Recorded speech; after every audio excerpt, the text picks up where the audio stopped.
Thanks for joining me. I'm Dawn Simon. I am from New Jersey. I'm a single mom with 2 teenagers. I'm an artist and a graphic designer.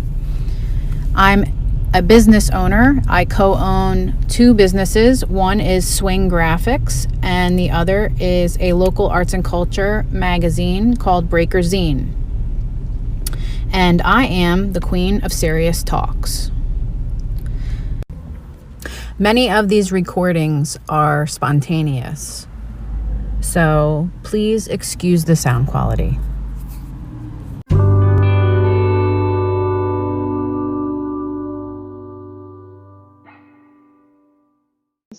I've been through a lot of therapy, so I think a lot and I analyze myself a lot. I look for lessons in each thing that happens. I look for ways to improve myself. I would say daily. It's funny because I was married when I was 21, and when I was getting ready to get married, I went to my fiance at the time and I said, it's funny, I might have had a hunch, I think, because I said, I'm the kind of person that wakes up every day and wants to be a better person than I was the day before. And if that's not who you are and that's not what you want in life, then I don't know if this is going to work. Like, that means we're not on the same page, and that's what I need. I need someone else who's doing that too. And he was like, oh yeah, definitely. I want the same things, and all of that. If you knew the rest of the story, you would laugh too. But that is true about me. I was in therapy at 5 years old, and on and off again, really throughout my life until the present.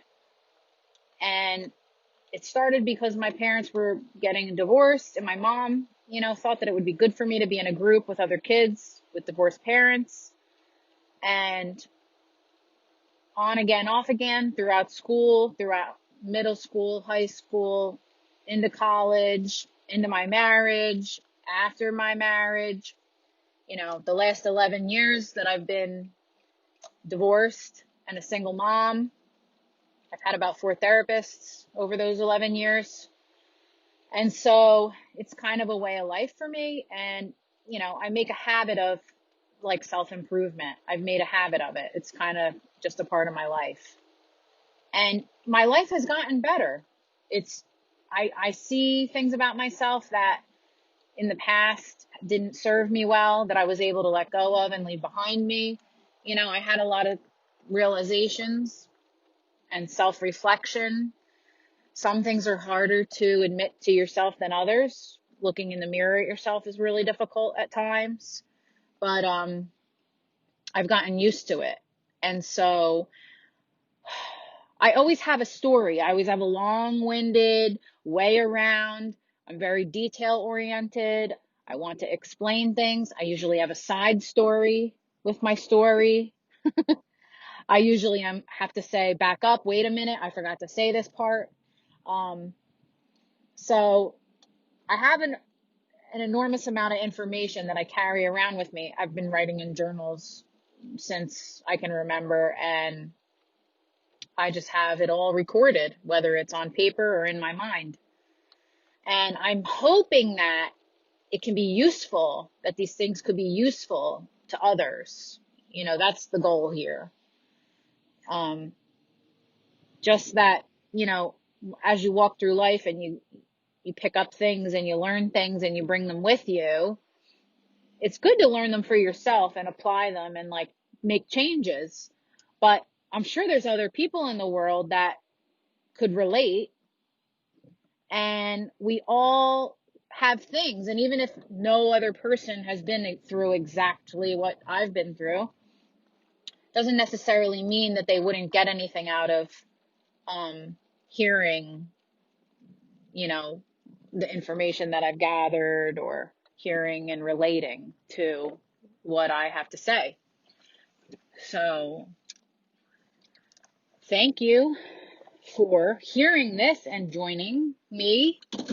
And I guess we'll see where it goes. I recently had my Akashic records read, which is a whole other, side note story. Basically, it's when someone is able to look at the map of your lives, of your past lives, and is able to tell you things about yourself and tell you things about who you were in other lives and how that relates to the life that you're living currently. And this woman who reads Akashic records told me that I have knowledge to imbibe and impart to people in this lifetime, that I'm carrying knowledge with me that needs to be shared, and I need to figure out how to share it. That I need to figure out, it's a really important, I guess, mission for me to learn how to share that information with people in this lifetime.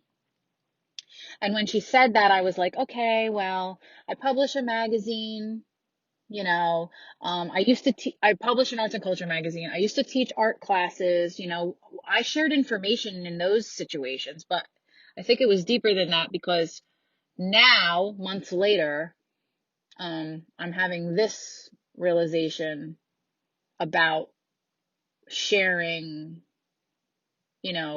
experiences and what I've learned and what I've picked up along the way. And that came out of a conversation with my partner, Pete, where, he says, you really like to talk. And he calls me the queen of serious talks. And, he listens. He does his best to listen. He also is not a talker, is not a person that likes to hang out on the phone. He has ADHD, so his mind wanders. Oftentimes he misses a lot of what I'm saying because I just have a lot to say. And he said, there are people that probably would benefit from hearing these things, and I know it's important to you to share these things. You have a lot of things you want to share, and that's important to you.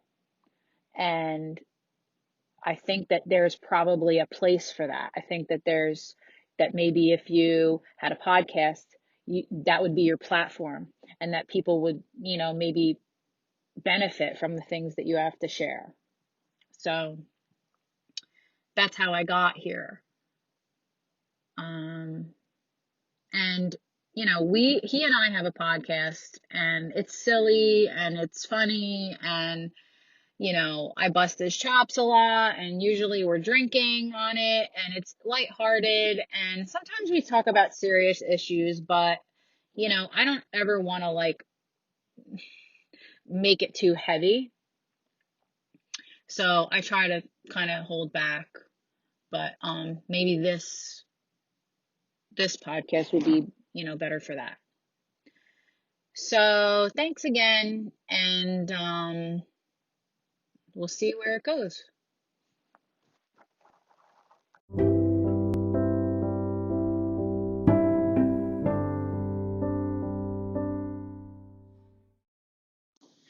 The content provided in or through this podcast is for informational and educational purposes only, and solely as a self-help tool for you and your own use. If you are in need of support, please do not delay in seeking mental health advice from a professional. I am not a mental health practitioner. I am simply sharing my own personal experiences here on this podcast.